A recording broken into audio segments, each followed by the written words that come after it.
Okay, सो IP services की next video में चलिए हम बात करते हैं डीएनएस यानी कि डोमेन नेम सिस्टम के बारे में।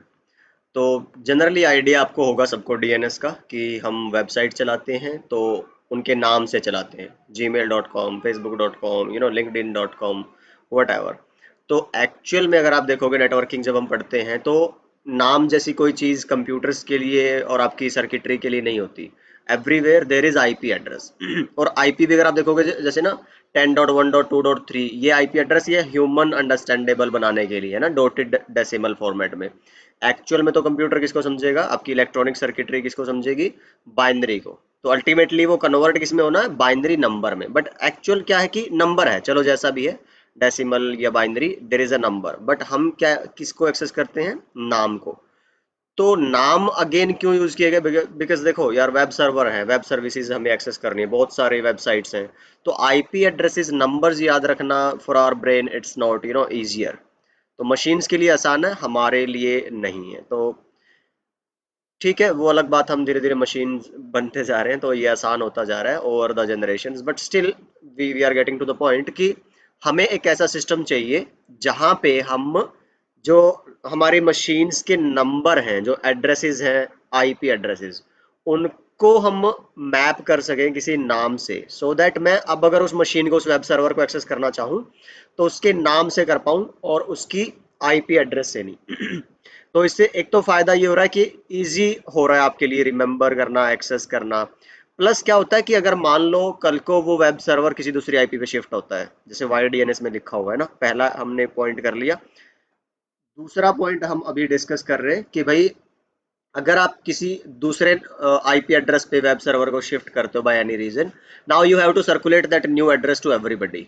बट अगर आप नाम से उसको एक्सेस कर रहे थे तो नाम के बैकएंड में अगर कोई भी आईपी चलता रहे तो वो ऑटोमेटिकली क्या हो जाएगा आपका, from this to that shift, क्योंकि उसके लिए हमने एक सिस्टम बना रखा है, जैसे हमने यहाँ लिखा है डोमेन नेम सिस्टम। तो डोमेन का जो नाम था, लेट्स से www.networknuggets.com, इसके साथ पहले ये वाली आईपी बाइंड थी। तो आपको तो क्या नाम याद रखना था, सिर्फ ये वाला। तो जहां पे भी जिस डोमेन नेम सिस्टम पे ये नाम पड़ा होगा आप उसको रिक्वेस्ट करोगे, आपको आईपी मिल जाएगी, वो बैकग्राउंड का काम है, ठीक है। बट अगर मान लो ये वाली आईपी अब चेंज हो गई होगी 2.2.2.2, आपको तो कुछ नहीं करना ना, आपको तो स्टिल फिर भी किससे रिक्वेस्ट करनी है, अपने डीएनएस से। जो कौन है आपका डीएनएस सर्वर, लेट्स से 8.8. हम करेंगे इसकी सारी बातें। बट वो आपको वो आईपी एड्रेस उठा के दे देगा। तो आपको सिर्फ नाम से मतलब है, बैकएंड में कभी भी किसी टाइम पे कोई भी आईपी चलती रही। आप कभी ट्राई करना ping.google.com करना, सीएमडी में जाके अभी करें। जैसे यहाँ पे अगर आप करोगे ना ping.google.com, क्योंकि गूगल के बहुत सारे सर्वर हैं, तो अभी आपको कोई रिप्लाई करेगा, थोड़ी देर बाद ट्राई करोगे आप, हो सकता है यहाँ पे कोई और आईपी आए। तो ऐसे ही मान लो कि वो तो क्या केस था आपका कि अगर आईपी चेंज हो जाए तो, अदरवाइज ऐसा भी होता है कि लोड बैलेंसिंग के लिए एक ही नाम से मल्टीपल आईपी, मतलब मल्टीपल सर्वर होते हैं जो उनको आप एक्सेस करते हो। सो दैट जैसे होता है गूगल पे कितनी ट्रैफिक है, तो एक तो सर्वर, वेब सर्वर काम चले करेगा नहीं ना। तो आप क्या करते हो, नाम वही है बट उसके साथ सर्वर बहुत सारे जोड़ देते हो। तो जब लोड बैलेंसर वगैरह कभी पढ़ोगे ना आप, वहाँ पे आप ये सारी चीजें जानोगे। But I guess you got the idea कि नाम क्या है, डोमेन नेम, वो जस्ट जिसको आप एक्सेस करते हो, जिसके साथ एक आईपी मैप होती है। कहाँ पे मैप होती है, वो सारा मैनेजमेंट का होता है, उसको बोलते हैं डोमेन नेम सिस्टम, राइट। तो why DNS, what is DNS, ये हमने देख लिया। अच्छा, डीएनएस अब एक्चुअली है क्या, अगर हम थोड़ा बोलें कि व्हाट इज डीएनएस, तो एक डिस्ट्रीब्यूटेड डेटाबेस है जो मैपिंग अलाउ करता है IP to name, name to IP, ठीक है। तो डिस्ट्रीब्यूटेड का मतलब क्या हुआ और डेटाबेस का क्या मतलब। डेटाबेस तो आप देख सकते हो भाई, आपके नाम से जुड़ी आईपी एड्रेसेस पड़े हुए हैं, तो वो क्या है, डेटाबेस है ना। जैसे हमारा स्टूडेंट का नेम, स्टूडेंट का रोल नंबर, उसकी एज, उसकी क्लास, वो सारी चीजें, वो क्या है, हमने अगर 100 स्टूडेंट के लिए ऐसा हमने डेटा प्रिपेयर किया तो दैट इज अ डेटाबेस। तो ऐसे अगर दुनिया भर में लाखों सर्वर्स हैं, वेब सर्वर्स और डिफरेंट काइंड ऑफ सर्वर्स, उनके आप नाम के साथ आईपी जोड़ रहे हो, तो what is that, collection of the data is a database, right. That is a database server. और डिस्ट्रीब्यूटेड है क्योंकि अब मैं आपको, जैसे नेक्स्ट स्लाइड आएगी ना, तो इसमें आपको दिखाऊंगा, जैसे ये डिफरेंट टाइप ऑफ सर्वर होते हैं। डीएनएस जो सिस्टम है, it is a collection of many servers of different type spreaded all over the world. दुनिया भर में फैले बहुत तरह के बहुत सारे सर्वर्स का जो कलेक्शन है, उसी को हम डीएनएस बोलते हैं, domain name system, right. I talk about the different type of servers and all, but before that you should understand कि एक डिस्ट्रीब्यूटेड डेटाबेस है और हियरार्किकल डेटाबेस है। यहाँ पे आप देखोगे ना, एक हियरार्की बनी हुई है, रूट है, फिर ब्रांचेस हैं, फिर आपकी और ब्रांचेस हैं, इस तरह से फैलता जाता है पूरी दुनिया में, राइट, लाइक अ ट्री।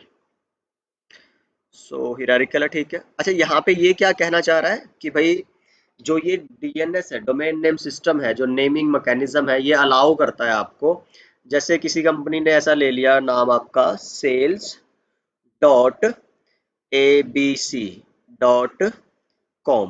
तो भाई पहला तो क्या लिखा है यहाँ पे, जैसे हम अभी पढ़ेंगे ना आगे, तो यहाँ पे लिखा भी हुआ है, तो डॉट कॉम, और लास्ट में डॉट भी होता है, ये साइलेंट होता है एक तरह से, आप लिखो ना लिखो तो फर्क नहीं पड़ता, शुरू हमेशा यहीं से होगा, और नाम को ना यहाँ से पढ़ना शुरू करते हैं हम, यहाँ मैंने लिखा है। तो पहला जो तुम्हारा ये डॉट होता है, ये रूट सर्वर होता है, ठीक है ना। तो यहाँ पे क्या बता रहा है, the first part of what is this, a domain name, this is a domain name. तो फर्स्ट पार्ट क्या है, define the nature of organisation, ये कैसा ऑर्गेनाइजेशन है, एबीसी जो है ये कमर्शियल ऑर्गेनाइजेशन है, ठीक है। ईडीयू होता तो एजुकेशनल होता तुम्हारा, लाइक दैट। ऐसे बहुत सारे डोमेन्स होते हैं, इनको हम बोलेंगे टीएलडी। जब मैं डिफरेंट टाइप ऑफ सर्वर आगे बताऊंगा तो आप ये कहलाएगा, जैसे ये डॉट है इसको बोलते हैं रूट सर्वर, कैसा कहलाएगा ये, रूट डीएनएस सर्वर, ठीक है। ये जो डॉट कॉम है, जो नेचर बताता है आपका, तो वो कहलाएगा तुम्हारा टॉप लेवल डोमेन, टीएलडी। फिर ये क्या आ गया तुम्हारा, एबीसी, ये कौन है, second part, name of an organisation, पहले क्या बताया, नेचर, फिर नेम, भाई कौन सी कंपनी है ये, कंपनी नेम, ऑर्गेनाइजेशन नेम, ठीक है ना, तो दैट इज योर नेम। अच्छा, नेक्स्ट क्या कहता है, डिपार्टमेंट, इवन डिपार्टमेंट, जैसे ये कौन सा, इस एबीसी कंपनी का सेल्स का डिपार्टमेंट, ऐसे ही पा सकते हो आप, जो डोमेन नेम्स है ना, तो ये जहां हैंडल होंगे वो कहलाएंगे अथॉरिटेटिव सर्वर, अथॉरिटेटिव सर्वर, मतलब कि इस कंपनी के जो सर्वर्स हैं उनको हम अथॉरिटेटिव सर्वर, इस कंपनी की अथॉरिटी है उसके ऊपर। अब सेल्स के नाम से तो डिफरेंट डिफरेंट कंपनीज अपने डोमेन बना सकती है ना, sales dot let's say xyz.com, तो कमर्शियल उसका नेचर है, XYZ कंपनी है, और सेल्स उसका डिपार्टमेंट है। तो यहाँ से आप ना, कुछ पार्ट है जो यूनिक होता है, कुछ पार्ट आपका मर्जेबल हो सकता है। तो I hope you got got the idea, ठीक है। डीएनएस यूडीपी पे चलता है, पोर्ट नंबर 53 पे, आपको ध्यान रखना है। देन नेक्स्ट, यहाँ से अगर आप देखोगे सबसे ऊपर रूट, रूट को दुनिया भर में जितनी भी डीएनएस की इंफॉर्मेशन है एंटायर, तो इट हैज दैट। तो कई सारे अलग अलग रूट सर्वर होते हैं एक दूसरे के बैकअप, जो दुनिया भर में फैले हैं, for security, high availability, redundancy, fault tolerance and all those purposes, ठीक है ना। बहुत बहुत सिक्योर मैकेनिज्म होता है आपका रूट डीएनएस सर्वर्स को हैंडल करने का, ठीक। उसके बाद आते हैं तुम्हारे फिर टीएलडीज हैं, जो मैंने बताया था, टॉप लेवल डोमेन्स, आरपा है, डॉट कॉम है, जैसे dot ARPA, dot EDU, dot ORG, ऐसे बहुत सारे मिल जाएंगे। अच्छा, ये नेचर ऑफ ऑर्गेनाइजेशन के नाम से भी मिल सकते हैं तुम्हें टीएलडी, और टीएलडी तुम्हें ना कंट्री के नाम से भी मिल सकते हैं, ठीक है। जेनरिक भी हो सकते हैं, कंट्री स्पेसिफिक भी हो सकते हैं। तो ये जेनरिक आई गेस इनको बोलते हैं, और कंट्री स्पेसिफिक तुम्हारे डॉट इन है, जैसे मैं बोलूँ network nuggets dot in, right, तो dot in India, dot US, dot UK, वो सारे किस हैं, क्या तुम्हारे टीएलडी, टॉप लेवल डोमेन्स ये। उसके नीचे हियरार्की में कौन से आते हैं तुम्हारे, अथॉरिटेटिव नेम सर्वर्स, जो कंपनीज के अपने सर्वर्स हैं, जिनकी अपनी जिम्मेदारी होती है।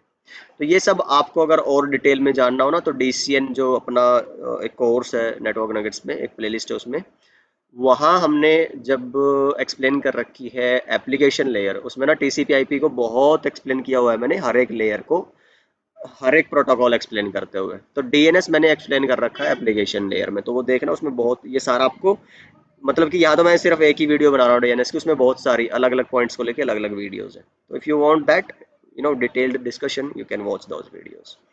But anyway, these are the three type of your distributed DNS servers, ये क्लास कहलाती है, क्लासेस ऑफ डीएनएस सर्वर्स।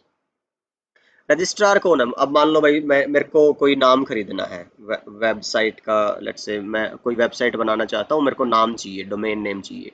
तो आप गूगल पे जाओगे, GoDaddy लिखोगे तो godaddy.com आ जाएगी वेबसाइट, वहाँ पे आप डोमेन्स खरीद सकते हो, ठीक है ना। Let me show you, if I guess ये सबको पता होगा, बट स्टिल, ओके। अगर मैं बोलूँ भाई गो डैडी, है ना, तो ये रजिस्ट्रार्स होते हैं, यहाँ से तुम अपने डोमेन नेम्स वगैरह ले सकते हो, तो वो चेक करेंगे भाई जो तुम चाह रहे हो वो अवेलेबल है या नहीं, वो वीआईपी डोमेन है, नॉर्मल डोमेन है, तो things like that, and after that if this is available and all, then you can get that. जैसे यहाँ पे डॉट कॉम आ रहा है, ठीक है, तो ये तुम्हारा क्या है, नेचर ऑफ दिस ऑर्गेनाइजेशन है। चलिए, तो अब यहाँ मान लो मैं बोलता हूँ भाई www dot testnet.com, can I get that?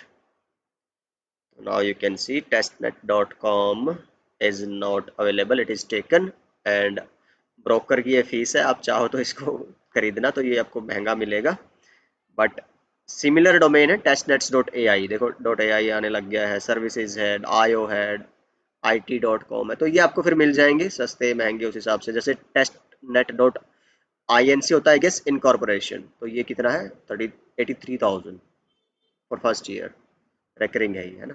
तो यू कैन सी कि क्या फंडा है। तो ये कौन है, गोडैडी वगैरह, ये आपके रजिस्ट्रार्स है। I just wanted to show you this,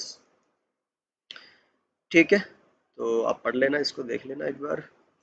records क्या होते हैं, डीएनएस रिकॉर्ड्स, कि भाई जैसे आपने क्या लिखा, let me go to CMD, मैं बोलता हूँ पिंग google.com, तो जैसे आप गूगल को पिंग कर रहे हो तो आपको कोई रिप्लाई आएगा उधर से, मतलब अगर रीचेबल है इंटरनेट हमारा, क्या इशू है, क्यों नहीं चल रहा, let me just restart it. चलो, तो अब यहाँ से जो आपको नाम से जुड़ी आईपी मिली है, ये जनरली हम इसी को डीएनएस बोलते हैं, but DNS is way way more than this, है ना। ये तो सिर्फ एक टाइप ऑफ इंफॉर्मेशन है जो मेरे को रिटर्न किया है उसने, डीएनएस सर्वर ने। तो इसको हम क्या बोलते हैं, रिकॉर्ड है, ये एक तरह का रिकॉर्ड है। There are multiple type of records and what this type of record is called, जिसमें नाम से जुड़ा हुआ IPv4 एड्रेस दिया जाता है, that is your A record. ऐसे ही 4 टाइम्स ए रिकॉर्ड होता है जिसमें IPv6 दी जाती है। अगर कोई ऐसी वेबसाइट पिंग करूँ ना मैं, जो let me try ping facebook.com, so I guess they use IPv6 last time when I was trying. What is the problem?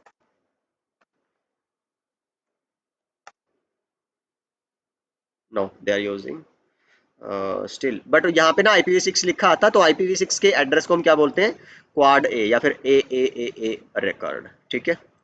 और ऐसे ही और बहुत सारे तरह के रिकॉर्ड्स होते हैं, I can show you here.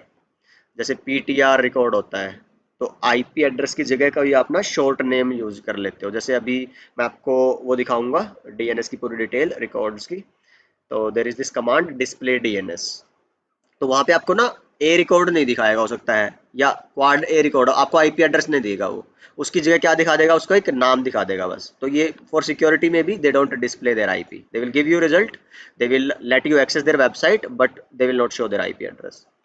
ऐसे ही सी नेम दिखा देगा, उन्होंने कोई डोमेन नेम ऐसा यूज कर रखा है जो वो एक्चुअल नेम नहीं है, बट जस्ट प्रॉक्सी वो यूज। ऐसे इस तरह के मेल के रिकॉर्ड्स होते हैं, MX रिकॉर्ड दिखा देगा तुम्हें, मेल से संबंधित कुछ है। नेम सर्वर जो हमने बोले थे अभी, अथॉरिटेटिव नेम सर्वर वगैरह, उनके वो दिखा दे। तो ऐसी बहुत सारी डिटेल्स होती है हमारे पास, that you can get when you will get to ping them और get to reach them.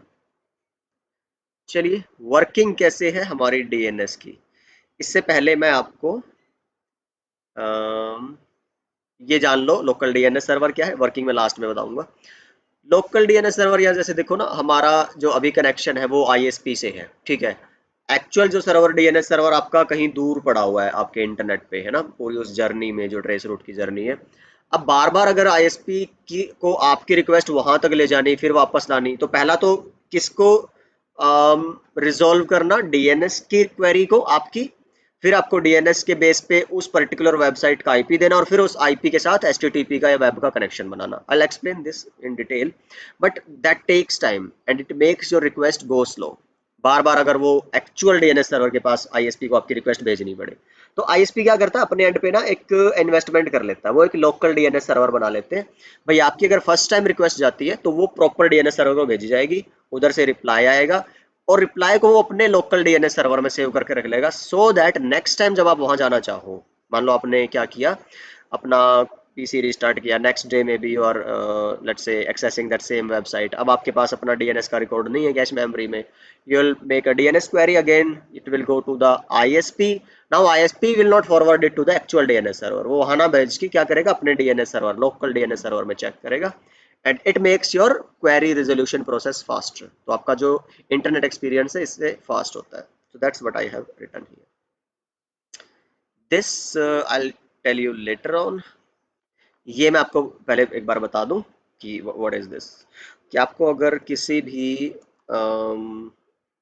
Domain का डिटेल चेक करना है, लेट्स से मैं बोलता हूँ ns लुकअप। ns होगा क्या तुम्हारा नेम सर्वर, टाइप कैसा है ए, इसमें मेरे को क्या मिलेगी आईपी एड्रेस gmail.com। जीमेल लिखो, कुछ भी लिख लो आप। हमने क्या किया है, is there some mistake of space वगैरह, ns लुक अप है ना, नॉट ns लुक।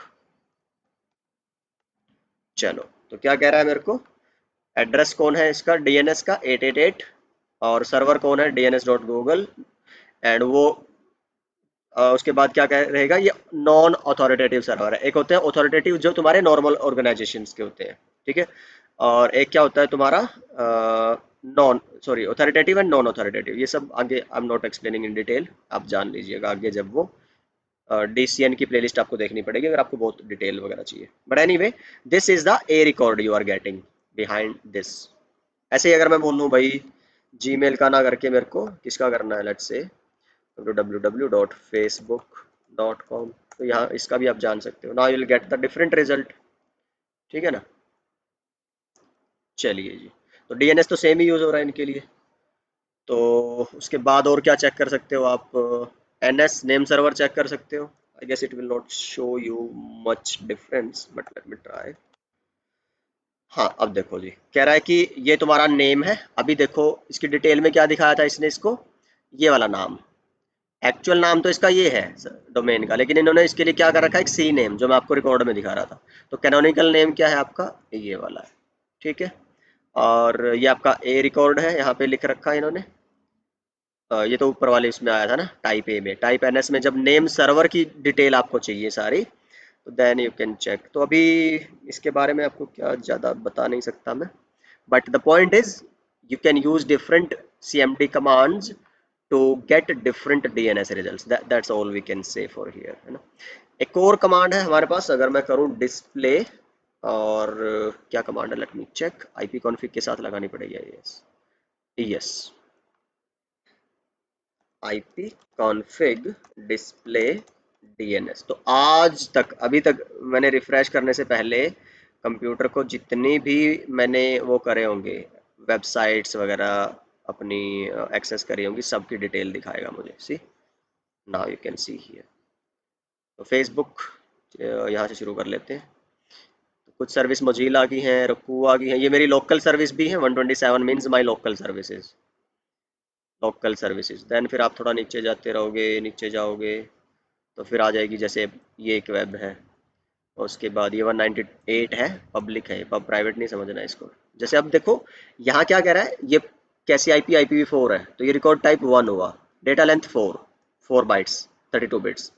कह रहा है फिर ये क्या दे रहा है आपको, ये जो नेक्स्ट है इनका सर्वर, ये इस पे चल रहा है पब्लिक सॉरी IPv6 पे। तो इसमें क्या मिलेगा, रिकॉर्ड टाइप 28, और लेंथ ऑफ डेटा 4 टाइम्स होती है ना, 32 गुना 4 128 बिट। तो ये सारी डिटेल है, तुम यहाँ से जो जान सकते हो बहुत डिटेल में, और काफ़ी डिटेल्स है, यू कैन सी हियर। तो यहाँ लास्ट में मैं अगर एक चेक कराऊँ आपको, तो कुछ है जो आपके लिए सेंस बनाए यहाँ पे, और माइक्रोसॉफ्ट लिंक्डइन का है। चलो देखो, तो लिंक्डइन क्या दे रहा है मेरे को, आपका सी नेम रिकॉर्ड दे रहा है। इसने मेरे को क्या नहीं किया, इस वाले रिक्वेस्ट, इस वाले पर्टिकुलर सर्वर के लिए आईपी एड्रेस नहीं दिया। तो सी नेम जो है वो रिकॉर्ड टाइप किस नाम से जाना जाता है, 5 से। इस वाले पर्टिकुलर सर्वर का किस नाम से दे दिया, आईपी से, तो दिस इज 1। ये भी अगेन IPv4 है, दिस इज टाइप ए 1। तो I hope you got the point, कि एक बेसिक सा आइडिया मैंने आपको देने का ट्राई किया है कि how to check DNS details and all. Now let's see how DNS work. ठीक है, let me hide it first. अब अगर आप यहाँ जाओगे ना, मैंने एक टोपोलॉजी बनाई है पैकेट ट्रेसर के अंदर, यू कैन सी यहाँ पे ये मेरा क्या है, क्लाइंट साइड है, and this is my server side, ठीक है ना। बीच में मेरा इंटरनेट है तो खैर आपके लिए ये भी इंटरनेट का ही पार्ट है, बट मैं इसको थोड़ा आइसोलेट कर रहा हूँ कुछ चीज़ें समझाने के लिए। ये डीएनएस सर्वर कहीं पे पड़ा है इंटरनेट पे, यहाँ पे मैंने कुछ राउटिंग वगैरह कर रखी है यहाँ पे सिंपली। बट आपके लिए बस क्या है, अभी मैटर करता है कि जैसे नॉर्मली हम इंटरनेट चलाते हैं ना, ऐसे ही हम इंटरनेट यहाँ से चला पा रहे होंगे। Let me just Do a quick connectivity check. Failed. Okay, let's do it one more time. Successful. ठीक है, तो अब अगर मैं जाऊं यहाँ पे ब्राउजर में, तो I should be able to access the web server. तो ब्राउजर जो है पैकेट ट्रेसर का टेक्स टाइम है ना in opening. Now you can see this is the web server, this is the web page, home page, and yes it is being accessed। अब मैं दिखाना चाह रहा हूँ कि इसके बैकग्राउंड की स्टोरी क्या है, ये कैसे काम करता है। So let's go to the browser again, we need to wait for some time here, and then you'll put the domain name here, and now I'll go to the simulation। तो मैं अब क्या करना चाहता हूँ, सिमुलेट करना चाहता हूँ इसको। क्लिक ऑन गो और press enter. Now you will get this message. तो क्या है डीएनएस, ध्यान से देखना अब ये प्रोसेस। डीएनएस किस पे चलता है, तुम्हारा लेयर 7 की एप्लीकेशन है, तो लेयर 4 की प्रोटोकॉल कौन सी यूज करता है, यूडीपी, और डेस्टिनेशन पोर्ट यूज करता है 53। फिलहाल 1024 से 64511 के बीच का कोई भी एक पोर्ट असाइन हो जाएगा as a source to this session on the PC. ठीक है, तो यहाँ पे कौन सा पोर्ट जनरेट हुआ है, 1031 source port. Then source IP कौन है तुम्हारा, ये है 10.1.2। डेस्टिनेशन आईपी, अभी देखो तुम्हें एक्सेस करना है www.networknuggets.in, ये जो सर्वर है, पर डेस्टिनेशन का आईपी नहीं है ना तुम्हारे पास डालने के लिए। जब पैकेट बनाओगे लेयर 4 से, तो सेगमेंट पूरा हो गया, सोर्स तुमने पोर्ट नंबर डाल दिया, डेस्टिनेशन पोर्ट नंबर डाल दिया। फिर लेयर 3 पे आएगा ना, वहां पे तुम्हें सोर्स आईपी डालनी पड़ेगी, डेस्टिनेशन आईपी डालनी पड़ेगी। कह रहा है सोर्स आईपी तो डिफाइंड है अपने तुम्हारे खुद के इंटरफेस की है 10.1.1.2 डेस्टिनेशन, लेकिन तुम्हें नहीं पता ना नेटवर्क नगेट्स डॉट इन की क्या आईपी एड्रेस है।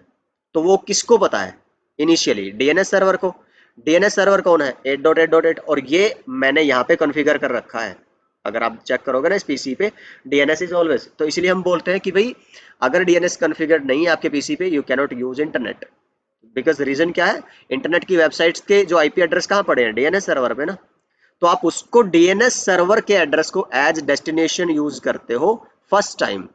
तो आपने एक्चुअल रिक्वेस्ट करी थी एचटीटीपी की, वेब की, पर वो होल्ड हो गई अभी, क्योंकि तुम्हारे पास क्या नहीं है, उस वेब सर्वर का एड्रेस। तो उसको होल्ड करके अभी कौन सी रिक्वेस्ट बनी है, डीएनएस की query.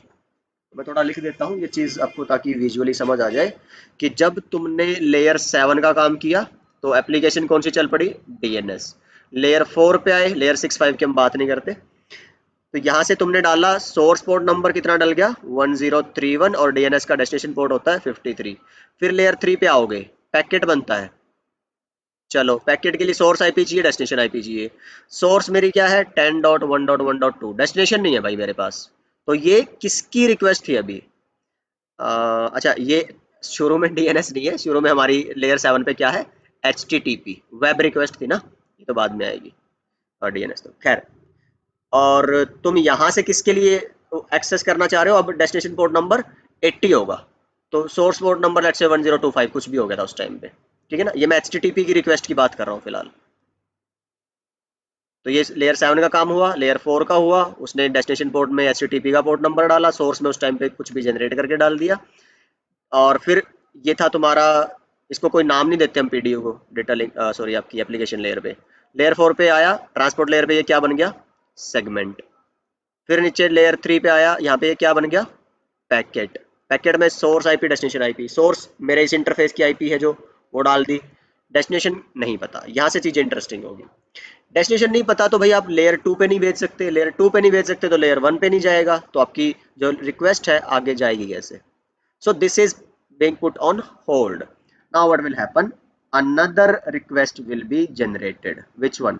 Your DNS query request. उसमें क्या होगा भाई, तुम अब DNS की क्वेरी पैकेट जनरेट करोगे।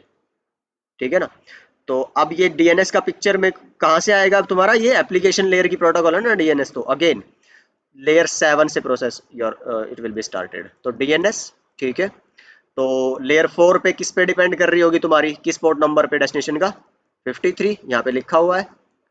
एंड सोर्स लेट्स से इसने अभी क्या कर लिया 1031। फिर ये कहाँ भेजेगा, लेयर 3 पे, तो वहां पे ये क्या कहलाएगा, packet, DNS query packet, right. Source IP 10.1.1.2, destination अब डीएनएस सर्वर की, आपने जो पीसी पे डीएनएस सर्वर का आईपी डाल रखा होगा टीसीपी आईपी स्टैक में IPv4 की कॉन्फ़िगरेशन के टाइम पे, ठीक है, चाहे वो स्टैटिक हो चाहे डायनामिक हो। Now it is a query packet. ये क्वेरी पैकेट मैं आपको अभी सारे रीड कर करके बताऊंगा। इसमें लिखा होगा कि जो www.networknuggets.in है, मुझे उसका आईपी बता दो। Who is networknuggets.in। जैसे आरप में हम क्या पूछते हैं कि हु इज, लेट्स से भाई जो ये मेरे पास पर्टिकुलर आईपी है, इसका मैक कौन है, ठीक है ना। यहाँ मैं पूछता हूँ इस पर्टिकुलर नाम का आईपी कौन है। फिर इसको आप कहाँ भेजोगे, अपने लेयर 2 पे, यानी कि क्या बनाओगे आप, एक फ्रेम। तो बस सोर्स मैक तुम्हारा इस पीसी का ऐड हो जाएगा, डेस्टिनेशन तुम्हारे राउटर के इंटरफेस का ऐड हो जाएगा, बिकॉज हमें पता है आईपी होती है एंड टू एंड और मैक होते हैं लिंक टू लिंक। तो लेट्स से ये ए बी और आप इसको अपने लिंक से भेज दोगे राउटर पे, राउटर पे जाएगा।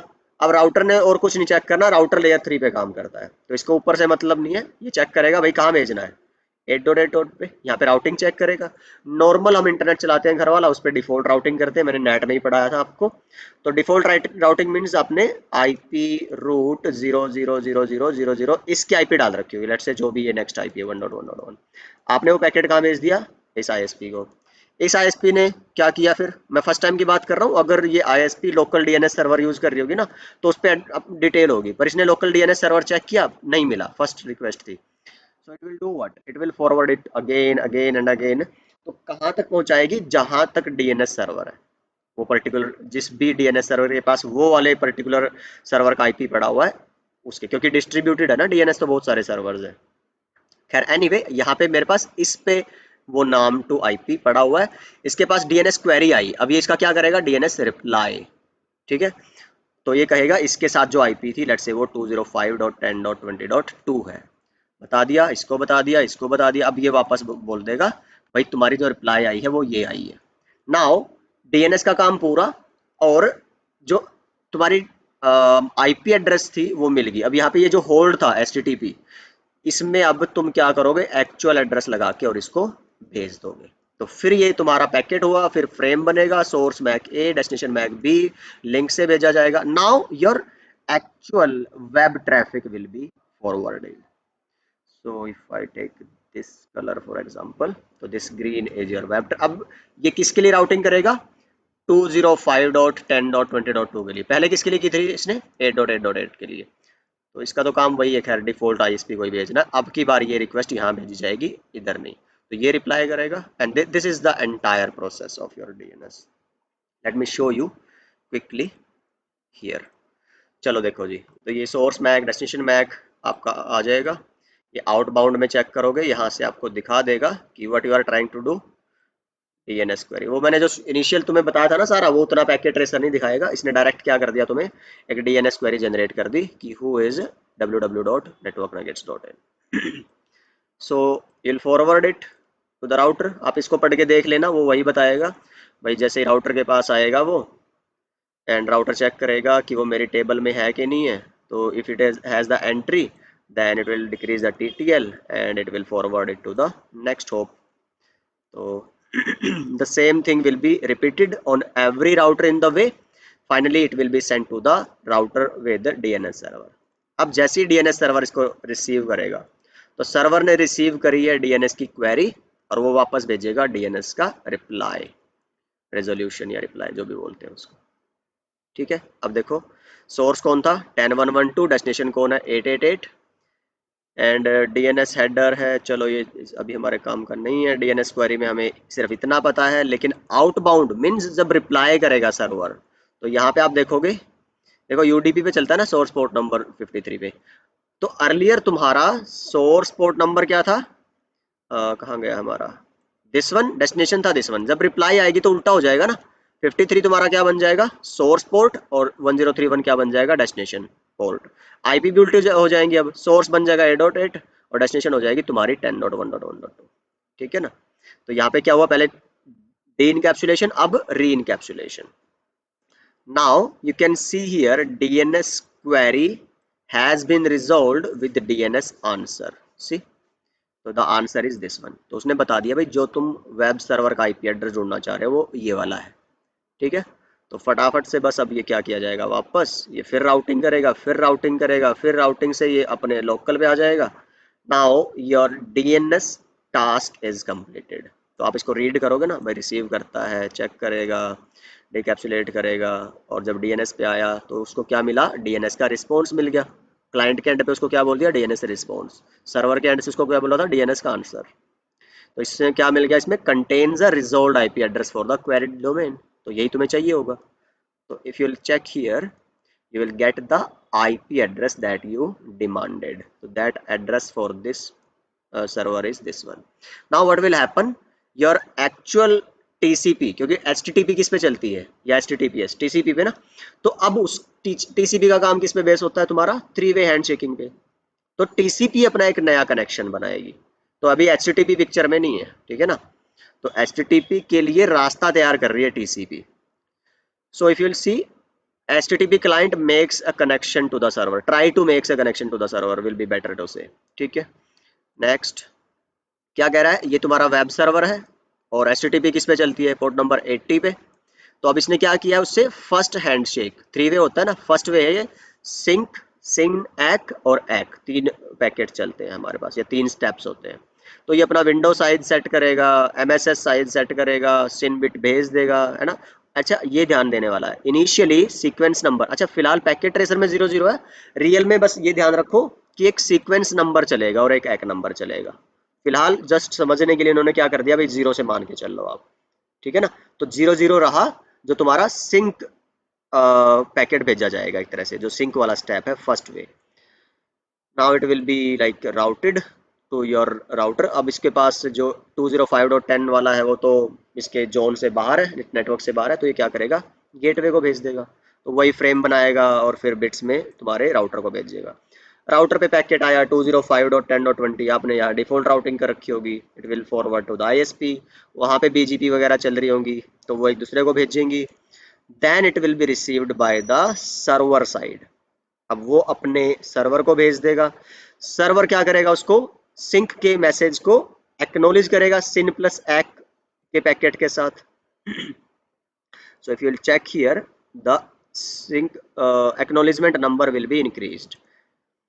तो इनबाउंड में सीक्वेंस नंबर 0 है, एक्नॉलेजमेंट नंबर 0 है, बट अगर आप आउटबाउंड में चेक करोगे तो your acknowledgement number has increased. मतलब कि इसने अब क्या किया, उस सीक्वेंस का या सिंक्रोनाइजेशन पैकेट का रिप्लाई कि भाई ठीक है, तुम विंडो साइज बता रहे थे, मैं अपने पैरामीटर नेगोशिएट कर रहा हूँ, तुम अपने करो, and let's settle on some similar details of multiple चीजें होती हैं जिनके ऊपर आपको एग्री करना होता है, बफर साइज, आपका विंडो साइज एंड ऑल।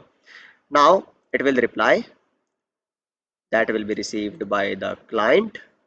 तो आप यहाँ क्या कर रहे हो, देखो अब इसने TCP का 3 वे हैंडशेक पूरा हुआ, तो पूरा नहीं हुआ, 2 पार्ट हो गया। अब इसको क्या भेजना है, उसका एक्नॉलेजमेंट। तो अब ये एक तरह से पिगी बैकिंग होता है, मैंने शायद आपको बताया हो, अगर पिगी बैकिंग होता है कि भाई तुम एक ही रिक्वेस्ट में 2 काम कर लो। जैसे अब ये क्या करेगा, तुम्हारा एक्नॉलेजमेंट तो भेजेगा ही, साथ में HTTP की रिक्वेस्ट भी भेज देगा। तो यहाँ से अगर चेक करोगे तो you can read all the details and काम की है यहाँ पे, ठीक है ना। So you can C TCP connection is successful and it will be established, ठीक है ना। तो what it will do, अगर यहाँ चेक करोगे तो सीक्वेंस नंबर भी बढ़ा दिया और आपका एक नंबर, तो ये क्या कहलाता है, एक्नॉलेजमेंट कहलाता है, ठीक है ना। Then you can see piggyback हो रहे हैं ना, एक के पीछे एक चल रहा है, तो मल्टीपल रिसोर्सेज वेस्ट नहीं होते इससे। नाउ पाइपलाइनिंग और पिगी बैकिंग ना, 2 बहुत इंपॉर्टेंट कॉन्सेप्ट होते हैं प्रोग्रामिंग के, जो नेटवर्किंग प्रोग्रामिंग होती है, जिससे आपका नेटवर्क की परफॉर्मेंस बढ़ती है बहुत। मैंने DCN में ये सारी चीज़ें एक्सप्लेन करी हुई है। Now your server will receive, ये समझ जाएगा कि चलो यार हाँ ये कनेक्शन बन गया है। Then it will receive the HTTP request, ठीक है। चलो ये उसके हिसाब से, या पढ़ लेना सारे detail, and ultimately I will show you what, कि जैसे ये रिक्वेस्ट का इसके पास आ जाएगा तो HTTP का जो सर्वर था वो आपका ओपन हो गया, उसका जो होम पेज था वो यहाँ तक ओपन हो गया होगा। अगर मैं आपको दिखा दूँ यहाँ पे, so the TCP process the payload data and send to the upper layer and you get the HTTP reply from the server. It displays the page in the browser. तो अब क्या होगा, तुम्हारा ब्राउजर में पेज आ गया होगा, ये देखो, राइट, वेब पेज आ गया हमारा। अब इसके बाद देखो, अगेन डीसीएन में मैं फिर बता रहा हूँ बार बार, बहुत सारी चीजें एक्सप्लेन की हुई है हमने डीएनएस की। एक होता है परसिस्टेंट कनेक्शन, एक होता है नॉन परसिस्टेंट कनेक्शन। परसिस्टेंट होता है कि ये कनेक्शन एस्टेब्लिश्ड रहेगा, चलता रहेगा, ठीक। एक होता है नॉन परसिस्टेंट। अभी ये नॉन परसिस्टेंट कनेक्शन है, अगर तुम चेक करोगे ना इसको जो टीसीपी का अगला पैकेट है, ये फिनिश का पैकेट है। फिन वेट फिनिश मतलब कि टीसीपी के सेशन को टीयर डाउन कर दो, ठीक है। तो आप इसको पढ़ लेना डिटेल को। अब जैसे आप इसको भेजोगे, उधर से कनेक्शन की फिनिश करने की एक्नॉलेजमेंट आ जाएगी। They will agree on the same parameters again, acknowledgement sequence, and they will end it the server will send the last acknowledgement कि मैंने जो डेटा भेजना था सारा भेज दिया, this is the last acknowledgement, and they will agree on that, and the connection will be terminated, ठीक है ना। So this is how DNS work in real time. So I hope I have explained to you in real sense, in easier sense. I have tried, and let me know in the comments if I'm successful or not. So it has been a long video, na? But I guess it's worth it. And yes, what next? Next है कि भाई router पे DNS कैसे configure करें, है ना। So I was thinking to make a different video on this, है ना, बट अब चलो ठीक है, क्या 2-4 मिनट के लिए अलग वीडियो बनानी है।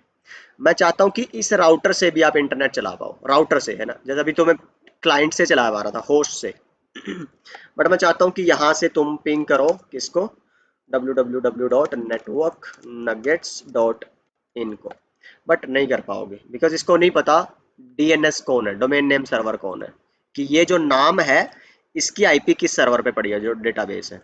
मैं फास्ट फॉरवर्ड करूँ और इस पे जाके तुम क्या करो, आईपी नेम सर्वर की कमांड चला दो। तो जैसे मैं पीसी में डीएनएस सर्वर डालता हूँ ना, 8.8.8.8, कहाँ जाके ncpa.cpl,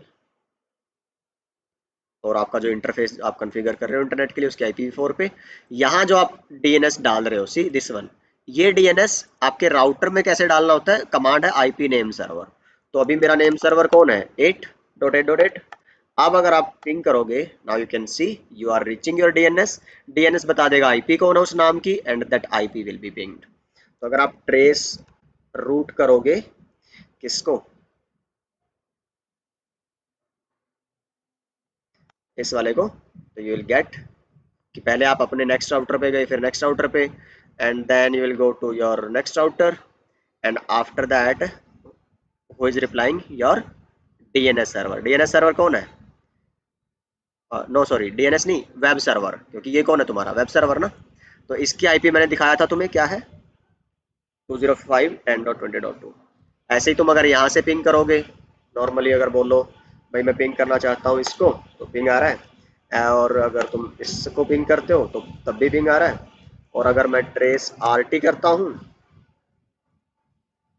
तो वहां तक का तुम्हें पाथ दिखा देगा। तो ये नहीं दिखाएगा भाई डीएनएस पे जाएगा एंड ऑल, वो चीज मैं क्लियर करना चाह रहा हूँ यहाँ से। किसी के डीजे आई है भाई पड़ोस में ना, तो I needed to pause for some time. चलो ठीक है, anyway I hope I explain to you what I was trying to do. मैं थोड़ा सा मिस तो नहीं कर रहा, कुछ भूल तो नहीं गया।